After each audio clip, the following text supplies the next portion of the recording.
তো বিসিএস পরীক্ষার অধিকাংশ ক্ষেত্রেই এই অংশটুকু থেকে কিছু না কিছু প্রশ্ন এসে থাকে। চলুন তবে দেখে নেওয়া যাক আমাদের আজকের ভিডিও। জাতীয় দিবসের মধ্যে রয়েছে 21শে ফেব্রুয়ারি, যাকে বলা হয় আন্তর্জাতিক মাতৃভাষা দিবস। 26শে মার্চ স্বাধীনতা দিবস। 2রা মার্চ পালিত হয় জাতীয় পতাকা উত্তোলন দিবস এবং 17ই এপ্রিল মুজিবনগর দিবস হিসেবে পালিত হয়ে থাকে। 15ই আগস্ট পালিত হয় জাতীয় শোক দিবস। 14 ডিসেম্বর শহীদ বুদ্ধিজীবী দিবস। 16 ডিসেম্বর মহান বিজয় দিবস এবং 14 এপ্রিল পহেলা বৈশাখ হিসেবে সারা দেশে পালিত হয়ে থাকে। এবার আসা যাক আন্তর্জাতিক দিবস নিয়ে। 21শে ফেব্রুয়ারিকে বলা হয় আন্তর্জাতিক মাতৃভাষা দিবস।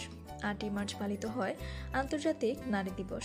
22শে মার্চ বিশ্ব পানি দিবস। 7ই এপ্রিল বিশ্ব স্বাস্থ্য দিবস এবং 1 মে আন্তর্জাতিক শ্রমিক দিবস হিসেবে বিশ্বব্যাপী পালিত হয়ে থাকে। 16ই অক্টোবর বিশ্ব খাদ্য দিবস। 20শে নভেম্বর বিশ্ব শিশু দিবস। 10ই ডিসেম্বর আন্তর্জাতিক মানবাধিকার দিবস এবং 31শে মে বিশ্ব ধূমপান মুক্ত দিবস হিসেবে পালিত হয়।